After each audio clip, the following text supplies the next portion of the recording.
Jackson Sains English Grammar. 안녕하세요. 잭슨 세인 강영규 선생입니다. 오늘은 품사라는 것이 무엇인지에 대해서 좀 설명을 드리려고 해요. 품사라는 것은 단어의 종류를 말합니다. 단어라는 것은 이 화면에서도 볼 수 있다시피 Jackson, 이게 한 단어죠. Sains, 이게 또 한 단어입니다. English, 이것도 Grammar, 이것도 한 단어입니다. 그래서 지금 화면에는 4개의 단어가 2번씩 나와서 그래서 8개의 단어가 있는데 이 단어들은 각기 종류가 있습니다. 그래서 오늘은 단어들의 종류에 대해서 좀 설명을 드리겠습니다. 이런 문장이 있다고 가정을 해봅시다. 와우. 기분이 좋을 때, 깜짝 놀랐을 때 쓰는 말이죠. Can you see? 당신은 볼 수 있나요? 중간에 clearly를 하나 집어넣어 볼까요? 명료하게 볼 수 있나요? 누구를? The big boy. 저 덩치가 큰 소년을 볼 수 있나요? 이런 얘기가 되겠죠. 그 소년의 위치, 어디에 있는지를 뒤에다가 추가적으로 더 써보겠습니다. Between 뭐뭐 사이에 있는 소년이지요. The tree.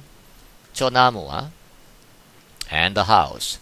저 집 사이에 있는 그런 소년이 명료하게 보이나요? 이런 얘기가 되겠습니다. 자, 이때 단어의 수는 다해서 몇 개나 되나 한번 세어보겠습니다. 1, 2, 3, 4, 5, 6, 7, 8, 9, 10, 11, 12, 13, 14, 14개의 단어가 있습니다. 그렇지만 품사는 아마도 이거보다 숫자가 더 적어야 하겠죠. 왜 그러냐면 단어는 다르더라도 종류는 같을 수 있기 때문에 그렇습니다. 이따가 다 한번 분류를 해본 뒤에 품사의 숫자를 한번 적어보겠습니다. 자, 그럼 먼저 와우 라고 감탄하는 말, 이것을 감탄사라고 얘기합니다. 품사는 특징이 하나 있는데요. 뒤에다가 사자라는 말을 붙여서 그 하나하나를 분류한다 라는 점이 특징이 되겠습니다. 그 다음에 중심단은 C가 보이는군요. 당신의 동작을 가리키고 있죠. 우리나라 말로는 뭐뭐 한다 이렇게 해석이 됩니다. 이것을 동사, 움직일 동자를 써서 동사라고 부릅니다. 그리고 여기서 지금 clearly라고 하는 C를 도와주는 말이 있군요. 어떻게 봐? 명료하게 봐. 자, 그래서 이렇게 도와주는, 동사를 도와주는 말을, 꾸며주는 말을, 수식하는 말을 부사라고 얘기합니다. 그리고 또 C를 도와주는 말이 또 하나가 있군요. can이라는 말이 그것입니다. 그냥 보니가 아니라 볼 수 있니? 라고 그것이 가능한지 또는 그럴 수 있는 능력이 있는지를 물어보고 있어요. 이런 형식으로 도와주는 can과 같은 단어를 도울 조자를 써서 조동사라고 합니다. 그리고 한 단어가 남았군요. you라는 단어인데 you는 당신의 이름이 강영규일 수도 있고 찰스일 수도 있습니다. 그 이름을 대신 받는 말이 되겠죠. 따라서 대신한다라는 대자를 써서 대명사라고 얘기합니다. 자, 그 다음 중심 단어로 가보겠습니다. boy라는 중심 단어가 있군요. boy는 어린 소년을 이름하는 말이죠. 부르는 말이죠. 따라서 이름 명자를 써서 명사라고 이야기하고요. 이 명사를 꾸며주는 말이 있군요. 어떤 소년, 큰 소년, 이렇게 명사를 꾸며주는 말을 형용사라고 얘기합니다. 지금까지 꾸며주는 말이 2개가 나왔죠. 앞에서 clearly는 C를 꾸며줬고요. 그리고 big은 boy를 꾸며주었습니다. 꾸며준다는 그 의미는 어떻게 본다? 명료하게 본다. 어떤 소년이다? 큰 소년이다. 라는 이런 관계를 갖는 것을 말합니다. 이것을 수식한다. 또는 꾸민다. 라고 이야기를 합니다.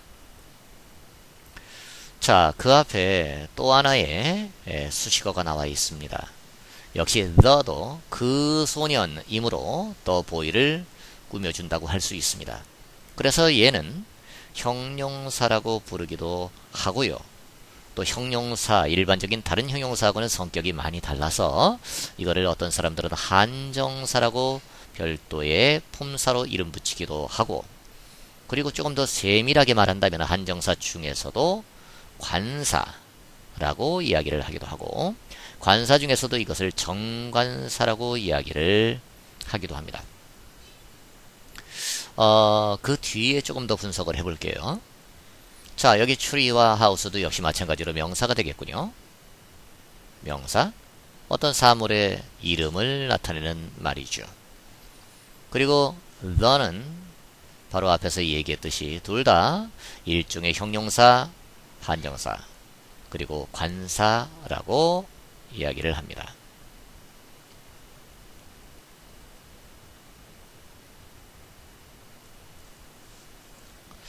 자, 이 중간에 다른 단어가 하나 나왔습니다. 두 개의 나무와 집을 연결하는 말이 나와 있죠.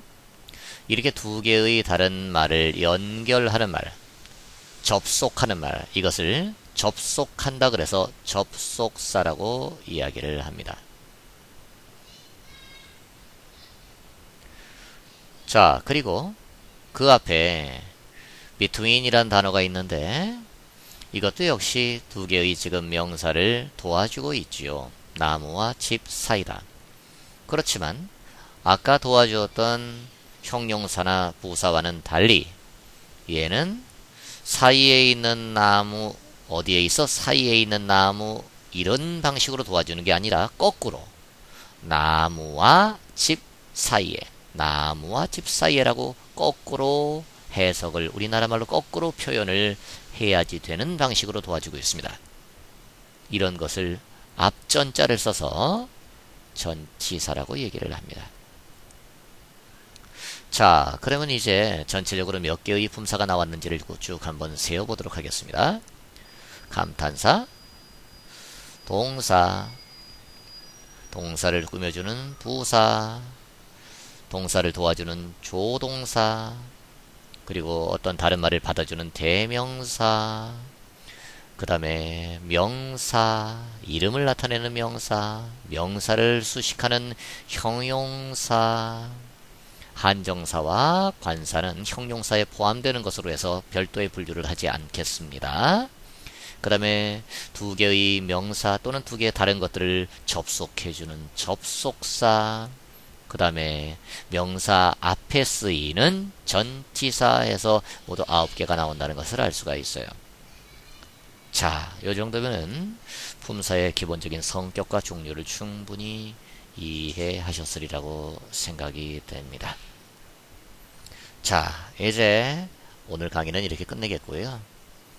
I hope you will study very hard. But now it's time for us to go and play. Let's go and play!